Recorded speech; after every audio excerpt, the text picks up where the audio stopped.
Hi there, everyone. Welcome to our call today to discuss the Corporate Transparency Act. My name is Erica Hanachek. I'm the Deputy Director of the FACT Coalition. The FACT Coalition is a nonpartisan alliance of more than 100 organizations, state, local, and national, that are interested in combating the harmful, corrupt practices that have negative financial impacts on Americans and worldwide. The FACT Coalition and its partners are a winning alliance of organizations who, after a decade, successfully advocated for the Bipartisan Corporate Transparency Act, and that's the topic of today's discussion. On Sunday, the Treasury Department announced that it no longer intends to, quote, enforce any penalties or fines against U.S. citizens or domestic reporting companies or their beneficial owners, end quote, under the Corporate Transparency Act. The announcement was first made by a social media post and then subsequently through a formal statement. This post contradicts guidance from the Treasury Department's Financial Crimes Enforcement Network, or FinCEN, just days earlier.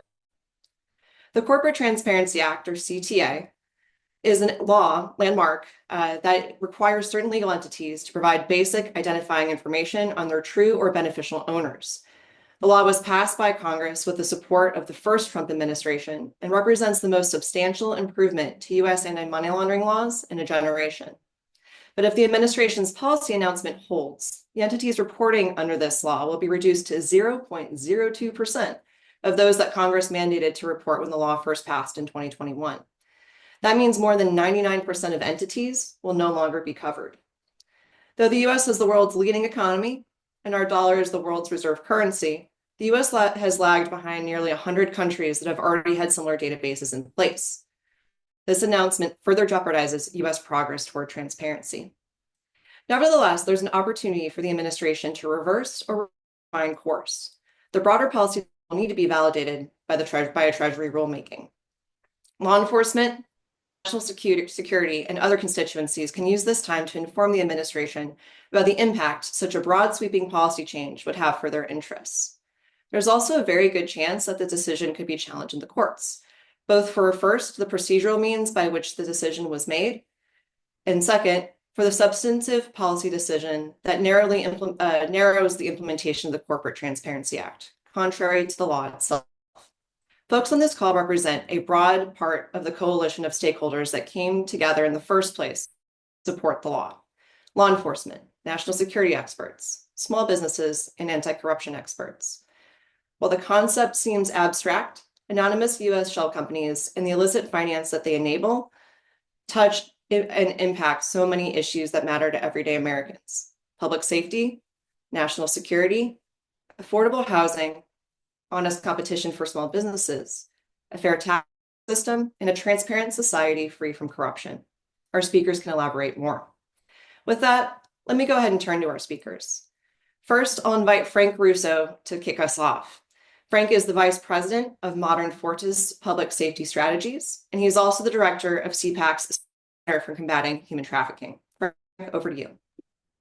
Thank you, Erica, and thank you for all of the interest in joining this webinar. I'm grateful to the FACT Coalition, as well as the other partners on this call that are willing to hear the perspective of law enforcement.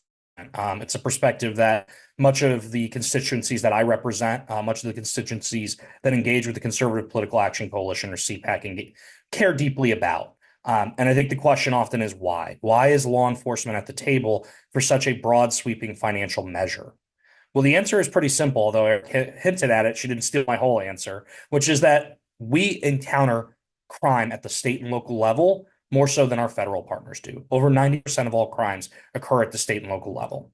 Unfortunately, most of these crimes impacting your community and the ones you hear about and are real across many different jurisdictions are human trafficking, both sex and labor, fentanyl poisoning the communities we live in, and unfortunately, violent crime, slowly on the reduction, but unfortunately was highly on the uptick over the last 3 years. So our clients and our partners and our organizations care deeply about reducing all three of these major factors impacting communities. How do we do that? We do that through all different types of means: local, state and local detective work, federal partnerships, and through identifying who is funding this crime. One of the common misperceptions is that these different criminal elements are unique and separate from each other. They are not. They are funded entirely as a group and set of group of organizations, both domestic and international, that are intended to harm your community for a profit of others. So that brings us to the CTA. Why did organizations like the National District Attorneys Association, the largest state and local prosecutor group, the largest police union, the Fraternal Order of Police, the largest sheriff organization, National Sheriff's Association, why did just federal law enforcement organization, FLEOA, all come together to support the CTA? It's pretty simple. There's a missing link in the chain. We are missing who is funding this work. And we are missing it because they have utilized our financial system in the United States to hide the dollars and cents that harm communities. It's the financial equivalent of installing streetlights in a neighborhood. For the first time, we are able to access information alongside our federal partners who often have tools that state and locals don't. But this creates a partnership that opens the door from everyone from Homeland Security investigations to the Department of Justice to statewide agencies with states attorneys generals down to the state and local level to assist us in these investigations. So why is this decision a significant problem for law enforcement? Unfortunately, Erica hinted at it. It's because it reduces the exact issue that we're trying to solve, the number of reporting individuals and entities. Oftentimes, when we work our way up the chain and distribution network on an issue like fentanyl that is poisoning communities, we need to find who's really financing. The corner dealer, the trafficker, the manufacturer are all important. But unfortunately, there is a subset of illegal entities that sit above that chain. And that's where state and local law enforcement, even alongside their federal partners, have failed to identify the bad actors. That's where we needed the help of the CA. And that's why it's one of the unique efforts that saw civil liberties communities, law enforcement, and all three levels, and our partners who are doing this on a day-to-day basis come together to support the bill. So the bottom line is this. We're confident this administration cares deeply about law enforcement. They have said it. They've taken actions in the right step, in the right directions to assist us on a day-to-day basis. But unfortunately, this is a huge step back because without this link in the chain, we're unable to identify who is actually trafficking the fentanyl into our communities, who is actually engaging in illicit massage parlors and other levels of human trafficking across our country. So we're hopeful that through time and effort, we'll find a way with this administration to thread a needle back to where we began, which is giving this missing link to law enforcement. No one in the law enforcement community, I always like to end on this note, wants to burden state and local businesses. These are the partnerships that are essential and key. If any of you have done reporting on the ground level, you know that local businesses work closely with their local law enforcement partners. We care deeply about that relationship. But this is about identifying the bad actors in our community. And taking a small amount of time to fill out a form may be the difference in identifying who is engaging in that large scale human trafficking or fentanyl investigation in your community and getting them out. That benefits those businesses, it benefits your neighbors, and it benefits the law enforcement that keep us safe.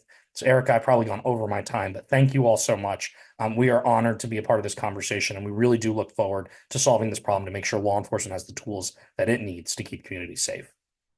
Thanks so much, Frank. And let me go ahead and invite our attendees while I have the floor just to go ahead and prepare some questions. You can use the chat, and we would love to just make sure that we have those teed up for when we wrap up our early presentation. So with that, let me go ahead and turn it over to Ian Gary, who's my boss, the Executive Director at the FACT Coalition.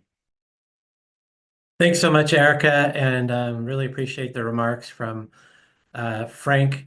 I wanted to fill in on some of the impacts that not having beneficial ownership information available will have in various different domains. One type of crime that Frank did not mention, but is connected to, for example, the drug trade, is the impact of anonymous shell companies in terms of environmental crimes. Environmental crimes are one of the largest illicit economies in the world and are estimated to reach $288 billion annually. These are illicit profits that sometimes go back into drug trafficking networks and transnational criminal organizations. A recent study by the FACT Coalition of environmental crime cases in the Amazon found that the U.S. was the single most common jurisdiction mentioned as a destination for the money, the products, and the ultimate sale of these goods. And the vast majority of these cases used anonymous shell companies. So if you care about the environment, if you care about combating climate change, you need to focus on, as Frank said, following the money and making sure that we know who's behind these anonymous shell companies that are used as getaway vehicles for these environmental crimes. Environmental crimes like illegal logging and illegal mining are convergent crimes, meaning that they intersect with drug trafficking, with terrorism, and other issues that should matter to the safety and well-being of the United States. This measure or this policy move, which would gut reporting under the Corporate Transparency Act, would hamstring the ability of law enforcement agencies to follow the money across borders or to collaborate with our law enforcement allies in other countries where these environmental crimes are decimating indigenous and other communities. A second issue I'd like to raise, and I look forward to answering questions about this, is that the Corporate Transparency Act is not only useful to trace financial crimes, to trace the movement of corrupt proceeds, to trace the movement of proceeds from environmental crimes, it's also vitally important to enforce our nation's tax system. A fair and transparent and well-funded tax system is vital to a functioning democratic society. Right now, we're seeing threats to our well-functioning tax system. Wealthy tax cheats and unscrupulous corporations can erect walls of anonymous shell companies to hide their tracks and keep tax enforcers at bay. It's important to remember that tax evasion is a crime. The Corporate Transparency Act and the process of revealing anonymous owners of anonymous shell companies can help IRS and other agencies after tax cheats and would go a long way to ensuring that our tax laws are enforced fairly for rich and poor alike. To put this in perspective, in all cases, whether it's our law enforcement partners at the Department of Justice or tax investigators at the IRS, we need to make sure that there's the staff, the people who have the expertise to actually use this Corporate Transparency Act data. So we're not only fighting to protect this law and to make sure that the data is available, we're fighting to make sure that agencies like the IRS have the resources to use this information. We've recently been quite shocked and outraged to learn of the unprecedented and illegal cuts to IRS staff. This will negatively affect complex tax evasion investigations, which often use information or could use information about the true owners of anonymous shell companies that are often used to evade taxes. Likewise, we've seen that DOJ investigators have been retasked or reassigned away from white-collar crime and follow the money type cases. So this move against the Corporate Transparency Act may fit in with other moves to hobble efforts to go after financial crimes and to curb corruption. I'll stop there, Erica, and look forward to questions. Great. Thanks so much, Ian. With that, we'll turn to Sean Fettplace, the National Campaigns Director of the Small Business Network Main Street Alliance. Thank you so much, Erica. Why do small businesses support the Corporate Transparency Act? And it really is because small businesses suffer when they are forced to compete with fraudulent and criminal enterprises that exploit the anonymous nature of shell companies to evade accountability. We held a number of educational programming and worked directly with FinCEN and Treasury with our membership to make sure that they knew how to comply. And it frankly is very easy to comply with the Corporate Transparency Act. Good, ethical businesses that are working to comply with the law, oftentimes it would only take 15 minutes to be able to do so. And so it's really important to just understand that this is not a burdensome regulation, but one that our members support. Weakening these rules would allow bad actors to continue exploiting those loopholes, harming honest small business owners, and distorting the marketplace in favor of corruption. That's why we stand firmly with our partners at the FACT Coalition and folks on this call to really defend this regulation and to make sure that folks know that this is a pro-small business policy. We also co-filed an amicus brief to defend the law in the courts and will continue to stay engaged in that process. If you go to some of our partners, Small Business Majority did a survey where 82% are non-employer firms. That means that the vast majority of small businesses have their sole proprietors. And so it is very easy to figure out who owns your business. It's you in that case. And these businesses know who own them. Firms like these with single ownership can usually file, as I said, in about 15 minutes. And 7 in 10 respondents to a survey said the filing was easy, and only 6% said it was very difficult. As for the process, FinCEN has been available to brief our members and to answer any questions we may have. We had a very robust attendance at one before the end of the last year, and we were able to get answers directly from FinCEN and Treasury. And I think a lot of our members through that process realized that this was a thing that was actually not that difficult to do. I would say lastly, just to be absolutely clear, the business groups pushing to gut the Corporate Transparency Act do not speak on behalf of all small business owners. We support efforts to make sure businesses can operate in an honest, fair, and transparent business environment in the United States. And with that, I'm happy to answer any questions at the end of the call. Thanks so much, Sean. Really appreciate and value your perspective. Next, let me turn over to Nate Sibley. Nate is a fellow and the director of the Hudson Institute's Kleptocracy Initiative. Thanks, Nate. Thanks so much, Erica. Thanks, everyone, for joining. It's great to be able to talk about this with such a good group. Yeah, so my project was, we're not like a business association or anything like that, national security think tank based in Washington, D.C., nonpartisan. We can't lobby on legislation. And I should be clear, Hudson doesn't take, I always have to say this at the start, Hudson doesn't take institutional positions on legislation. So, but I, however, have been very supportive of this because when my project was founded 10 years ago, you'll know we're called the Kleptocracy Initiative. So we thought our job was going to be finding oligarchs and influential people within U.S. adversaries, political systems to sanction and place financial pressure on those regimes that way.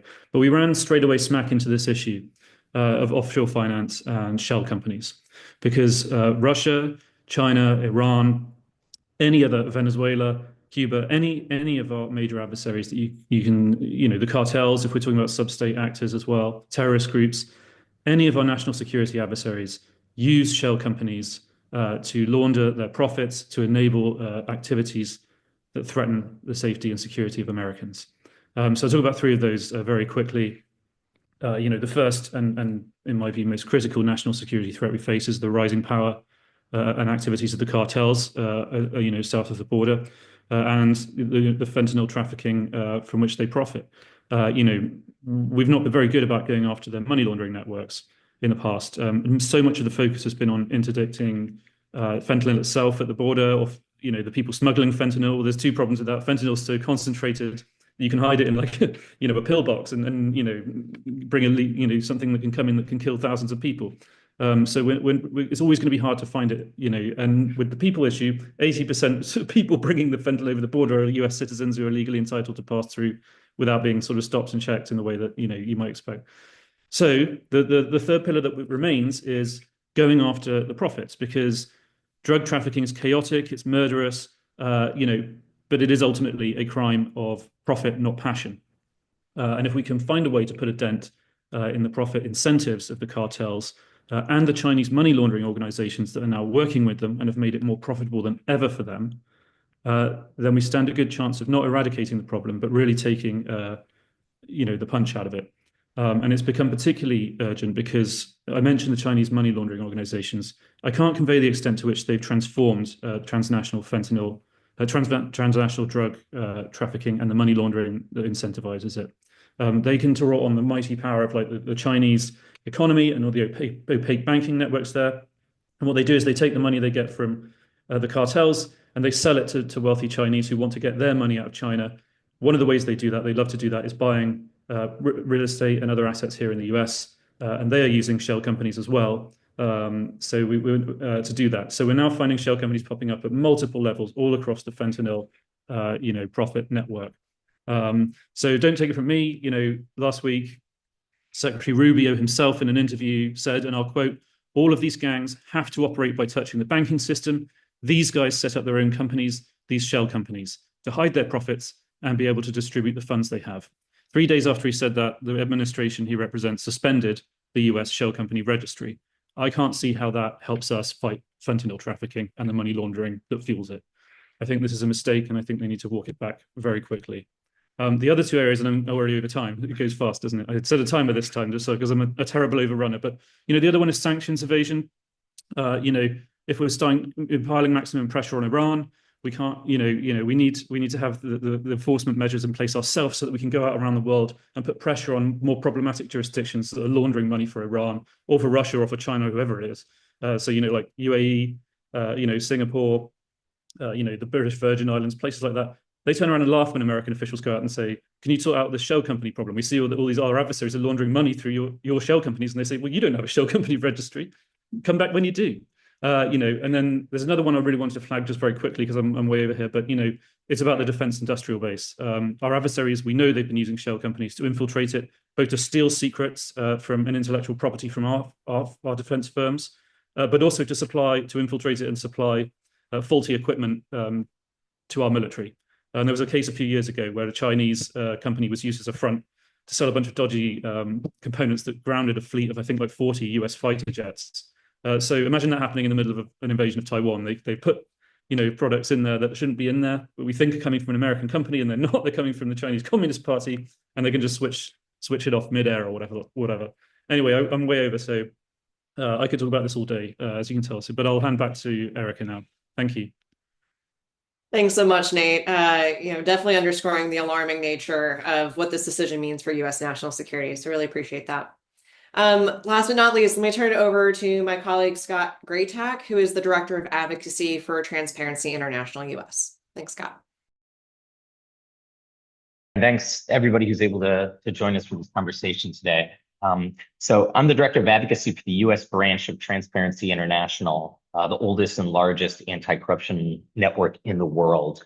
We care about this issue because our number one priority globally is trying to create public beneficial ownership databases. This is because when corrupt foreign officials want to steal money from their people or to hide the money that they take in accepting bribes, they inevitably turn to anonymous companies to be able to move, hide, and invest that.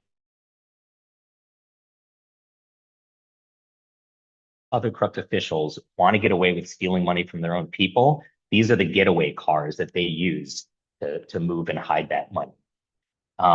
What's particularly concerning about the decision from the Treasury is that it is proposing to draw a distinction between shell companies made in the United States, formed or set up in the United States, and those that are set up abroad and have to register in the United States to do business. This is a distinction that is completely divorced from the underlying risk. The problem here is anonymous shell companies, regardless of where they are formed. There have been multiple studies going back decades that show that the United States and anonymous companies formed in the United States are used to facilitate corruption more than comparable entities in any other country in the world. This is where this happens to facilitate corruption. Consider a couple of examples. The family of Theodore Obiang, who is the authoritarian president of Equatorial Guinea in Africa, his family was able to funnel millions of dollars that was stolen from the people of his country through shell companies that were set up in California, went on to buy mansions in California and Maryland, using that money, using US-formed anonymous shell companies. Or consider the Ukrainian oligarch Igor Kolomoisky, who allegedly stole billions of dollars from Ukraine's second largest bank before buying commercial real estate in Ohio, Kentucky, again, using shell companies formed in the United States. Or finally, how the Russian oligarch who has now been sanctioned and is indicted for sanctions evasion and obstruction of justice, Oleg Deripaska, one of Vladimir Putin's closest allies, was able to use shell companies formed in the United States to buy property in Washington, D.C. and New York. Treasury's distinction between companies that are formed abroad or formed in the United States do not in any way reflect the risk that is inherent to anonymous companies. And if this proposal goes forward, it is going to entirely miss the mark of what Republicans and Democrats and the first Trump administration saw in the Corporate Transparency Act as a key way to eradicate the harms of anonymous shell. Thanks. Thanks, Scott. I think you make an excellent point that it doesn't take rocket science for our adversaries and corrupt officials to recognize that if 99% of companies are exempt, that they don't have to go through the 0.2%, 0.02%, they'll go through the path of least resistance. So it really is a big open door to dirty money. So with that, again, I encourage our friends that are attending, our journalists, to go ahead and submit questions through the Q&A function on the Zoom. We already have one, and I think this might be best for maybe Frank or Nate. Scott. So the journalist asks, what mechanisms, if any, remain available for law enforcement to track illicit financial flows without a beneficial ownership registry? They ask about suspicious activity reports in Bank Secrecy Act, any private sector pathways, state level initiatives. Maybe Scott will kick it to you first, and maybe we could hear from Nate and Frank after. It was other pathways to this financial transparency that may be available. Yes. Yeah. Are there other ways, is the CTA something that we absolutely need to have to solve some of these problems, or are there other ways that we can kind of make up the difference? So there are no state or local level databases or transparency requirements that are as robust as the CTA. The state of New York has adopted a more limited version of beneficial ownership, but this is basically for companies that are formed or registered in only one state in the country. There is no substitute, there is no state level reform, and frankly, no other country in the world does this on a subnational, state by state, local municipality by jurisdiction, whatnot, way of approaching it. They have all done this nationally, and some 70 countries have committed to creating these type of registries. Similarly, when you talk about banks and other financial institutions' obligation to raise a flag when they see suspicious transactions, those reports are sent to the Treasury Department, but there is no flag that is associated with setting up an anonymous company. The United States is now the only country in the world where somebody can go to a service provider and say, hey, I want you to set me up a company. And that service provider doesn't have to do any background check on who that client is, who are the actual owners, if it's a corporate legal entity client, any due diligence to make sure they're not under indictment, say for corruption in a foreign country, let alone to flag to the Treasury Department that there may be suspicious or dirty money involved in that transaction. So we don't have the other safeguards that the rest of the world does. The Corporate Transparency Act was the way of being able to get this information to law enforcement. And there is no available substitute and no viable federal level safeguard here, like those due diligence or SARS filing requirements. They simply don't exist. Frank, I don't know if you want to provide any more color on that, just from the experience of the law enforcement folks you work with. Absolutely. I'll be brief. Scott did a great job covering it. I know Nate can talk a little about the international element. There's two other pieces at play here. One is obviously law enforcement endorses because they are missing this element. But two, I think, back to that misperception that this is it is a global crime, but that it's a global problem at the state level. State and local actors are not able to have influence on the MLAT, mutual lateral agreement process. They're not able to immediately and effectively contact foreign law enforcement. And so the idea that there's a structure in place that assists in that process, it's not true. They work with their federal partners. There are some great existing relationships. One of the beauties of this process is it mandates essentially that partnership between the federal, state, and local level. And so when this information does become available and there is an international actor involved, then they can turn to their federal partners. Often there also won't be. There's a quote that's been thrown around this week that's so valuably important and accurate that over 70% of the fentanyl manufacturing related arrests in the southern border area are of American citizens. So there unfortunately are Americans behind a majority of these operations. So state and local folks simply need the information and then they can act. If they have to work within the existing structure, it requires a long-term federal partnership. It requires that federal partnership to assist if there's any sort of international component. And frankly, time is on the side of the criminals, not on the side of the good guys. And so this was strongly supported by law enforcement because it reduces that gap and provides that information in a real-time way that helps assist in solving this problem quickly. Yeah, just really quickly, if I could add, I think the important thing to remember is this isn't, the be all and end all. law enforcement is able to conduct financial investigations at the moment. This is a huge missing part of the puzzle, though. It's a bit like if you think about trying to sit on a chair with only 3 legs. You can do it, but it's difficult, and you're playing a balancing act, and eventually you're going to fall off, and that's what happens. Eventually, they hit, a blind alley where there's just a piece of paper or no piece of paper, no natural person linked to any of the companies that are moving this money around, and they have got no further line of inquiry. It's also important to remember, if you talk to federal law enforcement, as I do very often, sadly not state as often as I would like, Frank, but I can talk to you about that. But if you talk to federal law enforcement, the FBI and stuff, they say, look, we absolutely do not expect to catch criminals because they put their names into this database. They are not going to do that. We know that. That's part of the plan.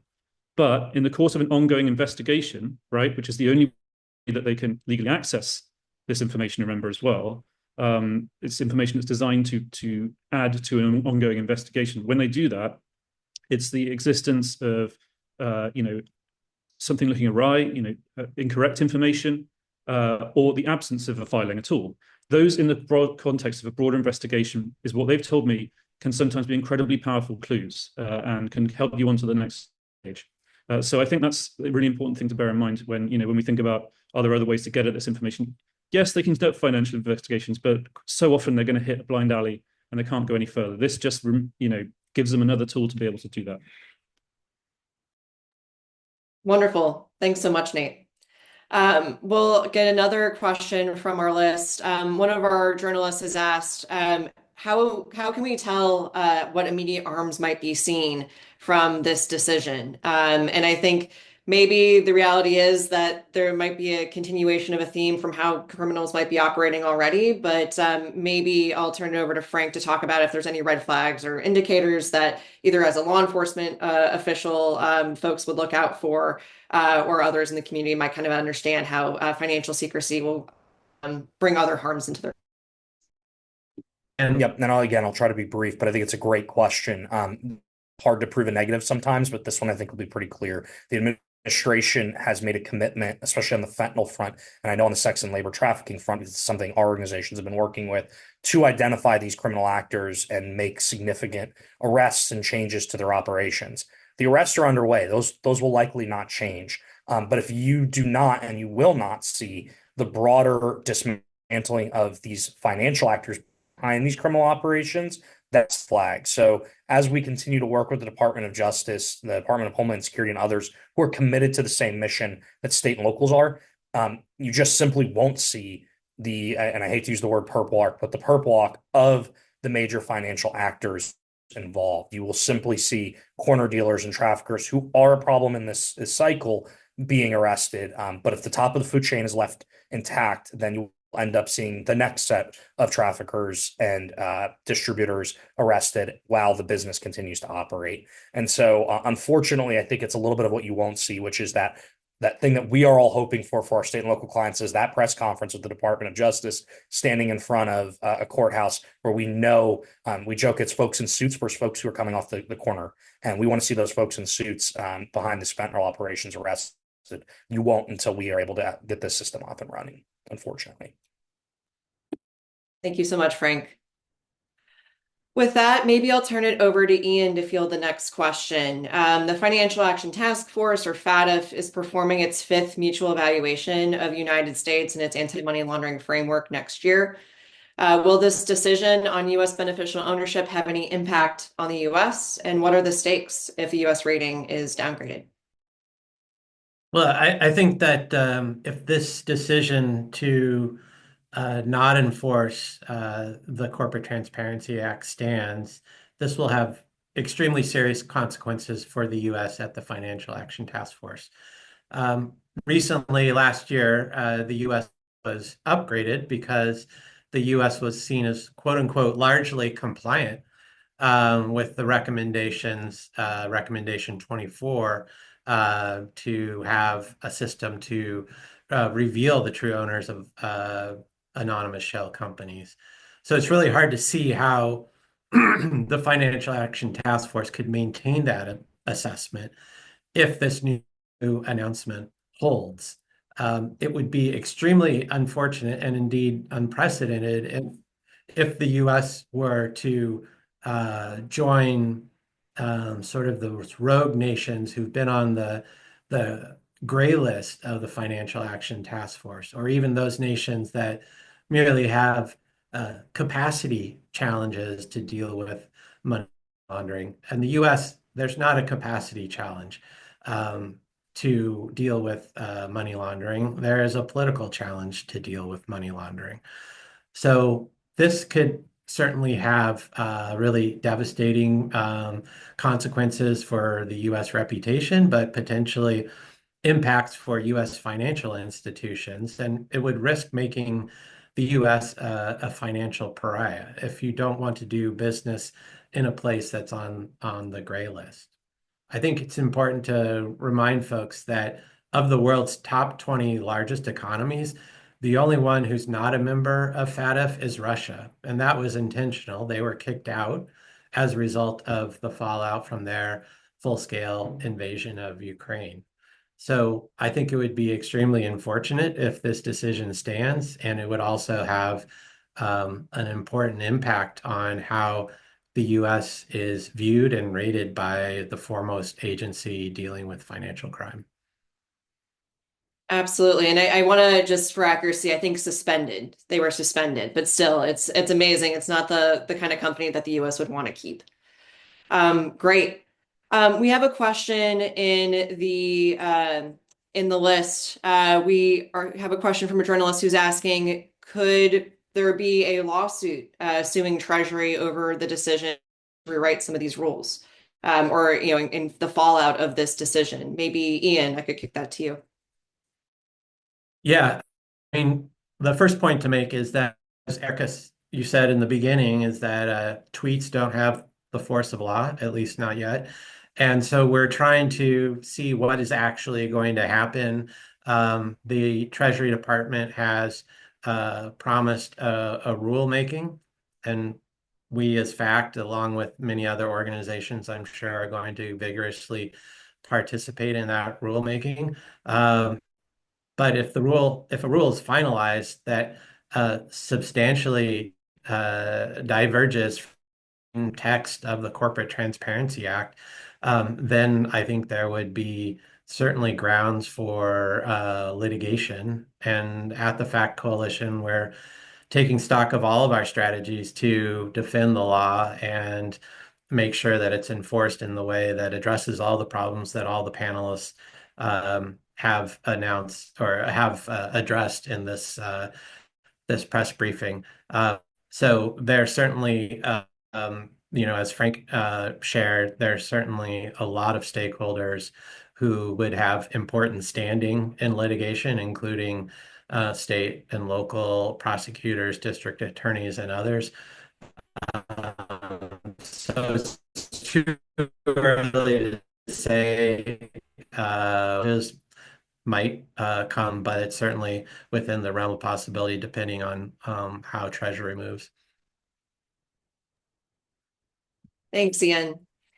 We have another question. I think this one would be best suited for Nate.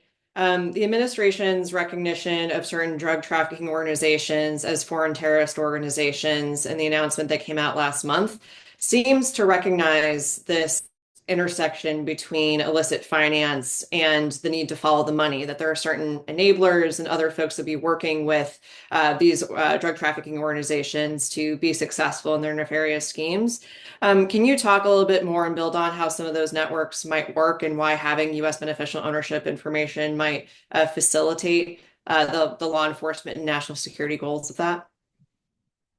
Yes. So the significance of a foreign terrorist organization designation, beyond the sort of pejorative it attaches to your organization as a terrorist organization, and no one will touch you with a barge pole, is that it allows US prosecutors to file charges against people who are providing what they call material support for the terrorist organization. And so that would include, the crooked lawyers and incorporation agents who are creating webs of shell companies for the cartels, for their Chinese money laundering organization, CMLOs they're called in the jargon.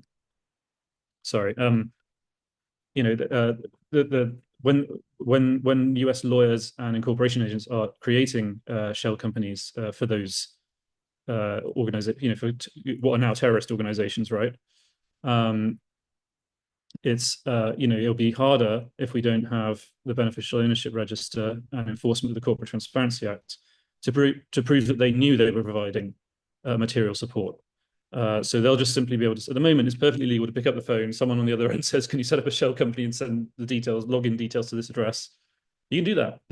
Totally, you can do that. What the CTA would require, it requires a bit more, you have to ask, okay, but I need to get an address from you, a real person, and I need to get, your driving license number or whatever it is, and put that in if I'm going to set this up for you. And if they lie on the form for them, well, that's an offense as well. So that's how this would help go after the cartels, specifically on the foreign terrorist organization designation. Of course, there's the broader question of like just money laundering charges and things like that, where obviously Frank can probably talk in more detail about that kind of thing than I can. But it's really important. I mentioned this before. It's so important to note that we're not dealing with drug dealers from like the 1980s anymore. The cartels have made a firm and expansive partnership with Chinese criminal organizations, many of whom have substantive links to the Chinese Communist Party. And what they are able to do is take the money that the cartels, the cash from cartel couriers. They launder that money into the US economy themselves. They send the equivalent amount to the cartels back in Mexico, and then they sell where they make their money. Their commission, these Chinese brokers, is by selling laundered dollars to wealthy Chinese who are then able to sort of buy real estate or investments, whatever it is in the US or anywhere else. And so at every stage of that, they're using shell companies. At every stage of that, a lawyer or whoever it is, an accountant, is helping them to set up shell companies. Most of them can't do this stuff on their own, even though it's actually very simple. The beneficial ownership page is incredibly simple. Most of them they pay professionals to do it for them, and so this is a way that we can go after the professionals who are greasing the wheels of the money laundering that fuels the fentanyl crisis engulfing our communities. And so yes, small businesses have to take 10 minutes of their lives to fill in very basic information. I would say to them, look, you're doing a real service, for law enforcement and national security and the health of our young people. And I don't think we've maybe always been good at making that argument. And, but that's the way to really think about this. It's 10 minutes and you're helping law enforcement take out the bad guys, basically. Sorry, I went on a bit long there, but I'll hand it back to you, Erica.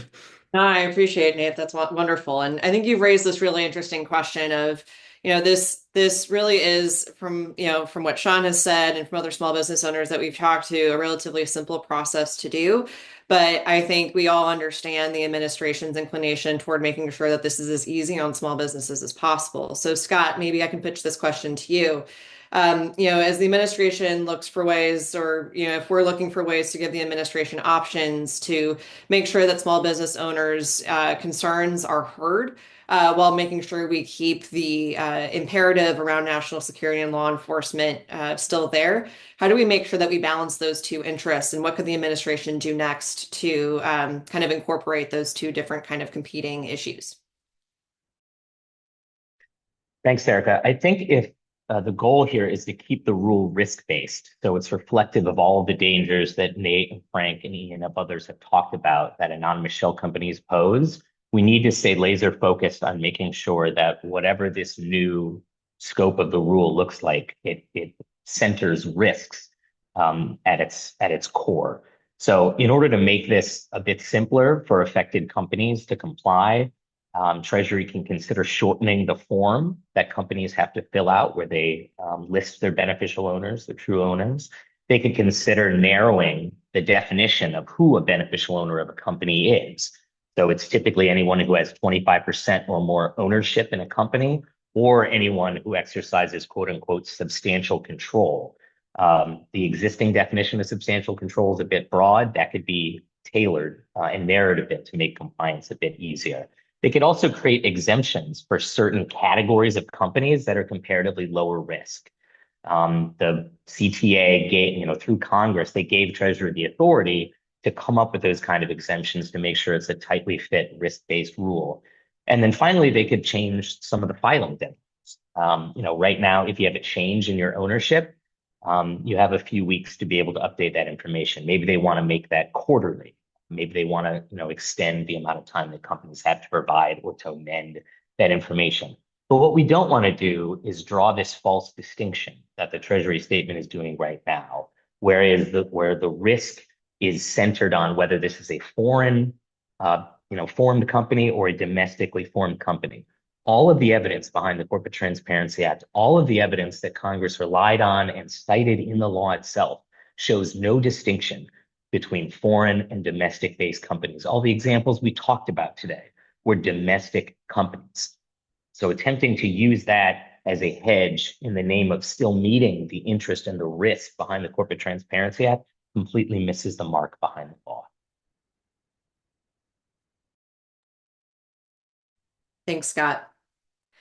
I'll open this one up to the broader panel. It's hard to take the Corporate Transparency Act announcement in a vacuum at a time that there have been other announcements made in the past month and a half under the new administration that seem to jeopardize some other broader aspects of the broader theme of following the money.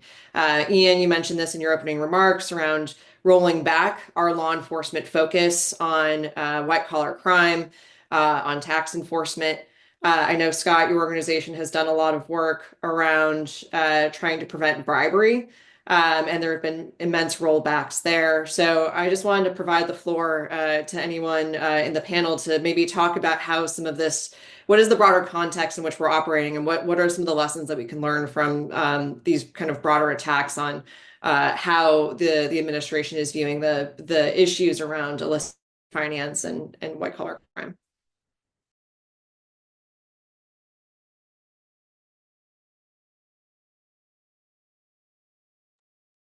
Maybe Scott will pick on you first.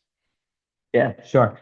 So the value of a robust Corporate Transparency Act has never been more important because, unfortunately, there have been a number of developments in the last 7 weeks that have taken a lot of the efforts that the U.S. has done in the fight against global corruption off the table. Just to name a few, the U.S. government has said through an executive order it's no longer going to enforce the Foreign Corrupt Practices Act.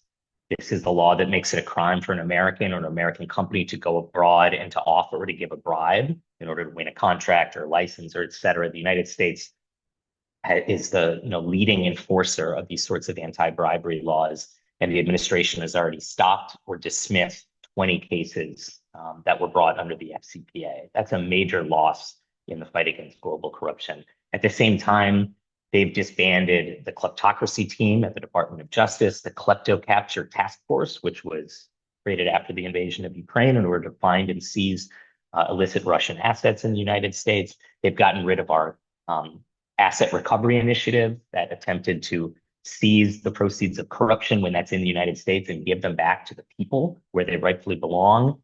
The Trump administration has failed to adopt an ethics pledge or any sort of ethics commitments for the employees of the White House. They've attempted to fire the chair of the Federal Elections Commission, which oversees our campaign finance laws. There's reporting out recently that they may lift the sanctions on the third highest official in the Hungarian government, who is notoriously corrupt. It's the first time that the US government has sanctioned an EU official who's currently in office for corruption charges. Those sanctions may be lifted soon. And then, in the last week, we saw a proposal to offer a pathway to citizenship through a gold card that foreigners could buy for $5 million, which is, going to attract all sorts of illicit wealth and criminals to the United States so they can have greater access to our financial system. So you add to that this narrowed undermining of the Corporate Transparency Act, and you are really drawing together a constellation of truly weakened anti-corruption protections for the United States and abroad. These are forming into a trend with the Corporate Transparency Act and what's going on as probably the most concerning amongst all of these. Can I just Yeah, go ahead. Go ahead, Nate. The stated reason for rolling up those anti-corruption teams and not enforcing the FCPA and other things by the administration was that it wanted to redirect resources to the fight against fentanyl trafficking. That we would probably still use FCPA, but only when it comes up in that very narrow corridor of U.S. company, I guess bribing a corrupt official in Mexico who's implicated in the fentanyl trade. I don't really know how that would come up, but anyway, the thing about the rollback of the Corporate Transparency Act, though, is that this was explicitly always, front of mind was this is a very powerful tool with which to go after the money laundering behind fentanyl trafficking. And so this isn't redirecting resources away from other things that the Trump administration may see as a distraction from that very important issue. This is actually just depriving itself of a critical tool directly related to that issue. So it's a bit of an unusual one. And as Scott says, it's definitely the sort of central and most concerning one, I think, at least in the short term.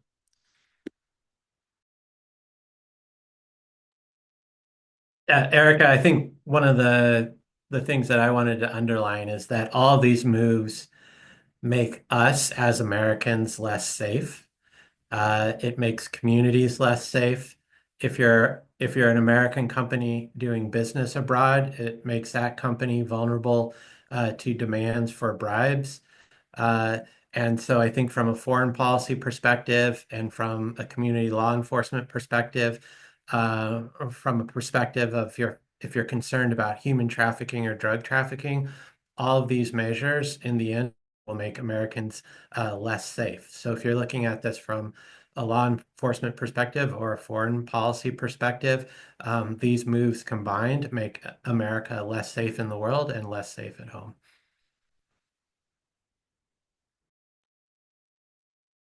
That's helpful. All right, I would like to offer our panelists an opportunity to share any last thoughts they might have, anything that they'd want to make sure that someone walking away from this conversation knew and carried forward with them in their work. Yeah, I'll just share that one thing that small business owners need is certainty. And it's not anti-regulation, it's being able to have predictability in what we're doing. And I think that both with the Corporate Transparency Act, having it be a requirement, I think it was fine. It was not too hard for folks to be able to comply. It serves an incredibly important purpose. And I'll just say, like, the very impulsive decision to do this, I think, mirrors a lot of what's happening across government at the moment. Just a little bit ago, apparently, tariffs aren't happening this month, and you have the federal freeze. You have, a lot the mass layoffs that are really creating chaos. And so I would say the more predictability there can be for small business owners, the better. And this just adds to one more unpredictable thing that folks are going to have to deal with the lack of enforcement of this law. So, I think Main Street Alliance members are looking for that predictability and hope that the administration will change course. I'll be, and again, try to be brief. I've probably failed multiple times. There is, I think, a positive element to this, which is this administration has been incredibly responsive to the law enforcement community, and especially when it's a united front from prosecution to law enforcement, badges on the ground to sheriffs to their federal partners. There has been a robust response, certainly from the Department of Justice, the new FBI team, and others, to take the time to hear about our concerns and ensure that we have a seat at the table. This is going to be top of the list for many of not just the folks we represent, but the folks we work alongside with, both on the conservative side of the aisle and the law enforcement side of the aisle. There is nothing more conservative than rooting out these criminal traffickers from our communities and protecting the small businesses that serve the great neighborhoods we all live in. So if there is a positive, these conversations you can imagine are already underway, but will continue, and we are confident that they will hear from one voice from the law enforcement community that the CTA is needed, and we will find a way to make it work for everybody.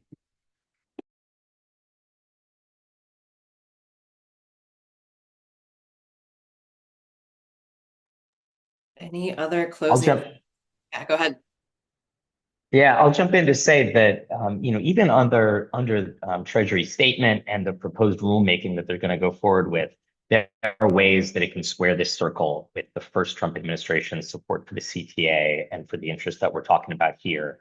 most importantly, to keep this rule risk-based, to make sure that we're addressing the harms here. Again, they could shorten the form that companies have to fill out. They could create exemptions as needed. They could change filing deadlines. They could change some of the important definitions of what a beneficial owner is, but they need not go so far as to undermine the force of the law and what Congress and the Trump administration first time around wanted out of the Corporate Transparency Act. We think there's a very common sense middle road path forward here. I really encourage the Treasury Department to take a hard look at some of these other options and to be able to maintain a strong rule that is.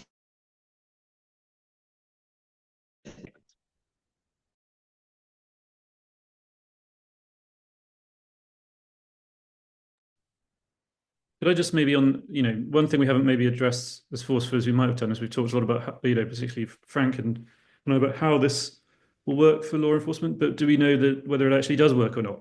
Because there are other countries around the world that have adopted this. The foremost and most successful example of this is my country of origin. As you can hear, I'm originally from the UK. I'm a US citizen now, so all the weing is actually that I've been using. When I say we, I'm talking about the US, but the UK adopted theirs in, I think it's 2016. And they went through awful teething problems with it. It was a bit of a joke when it started. People were able to put in all sorts of hilarious stuff, so they had to change it to as many drop-down menus as so that, and the difference with theirs is it's publicly accessible, the information. That was never under consideration in the US out of privacy concerns. Well, seriously under discussion anyway. So anyway, the UK, sorry, had a terrible, terrible time getting theirs online, getting it working properly. But a few years later, the government did a survey of law enforcement agencies and police forces across the country. Was this worth it? Are you using it? The answer was every single agency and police force uses it at least on a weekly basis in the course of ongoing investigations. It's become an absolutely, indispensable resource for them as they try and follow the money in their country and around the world. Because of course the UK is quite similar to the US in that it's a major financial center. People use shell companies there to access the financial system and launder their money. And the irony is that if you talk to sort of US federal law enforcement agents, they've also been using the UK beneficial ownership register because of course it's public access. So they can just go and type in the name of whichever bad guy they happen to be chasing down. And they've often found it very useful as well. So we're in an absurd situation where we're actually using other countries' beneficial ownership registers, but we don't have our law enforcement agents have no way of seeing who is moving money across and within our own borders, and that strikes me as a bit of an absurdity. So I hope this is reversed. Primarily for the national security reasons that I work on, but for the reasons that everyone else has been discussing as well.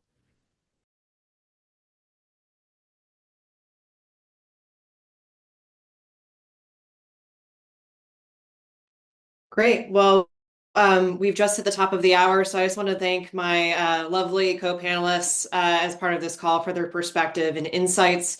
And I want to thank also our journalists who have attended. Please feel free to reach out to any one of us. I think you're in touch with our folks of Top of Mind. So thank you again to them also for organizing this call. Feel free to reach out and any one of us is available for further discussion. But thank you so much again and enjoy the rest of your day. Take care.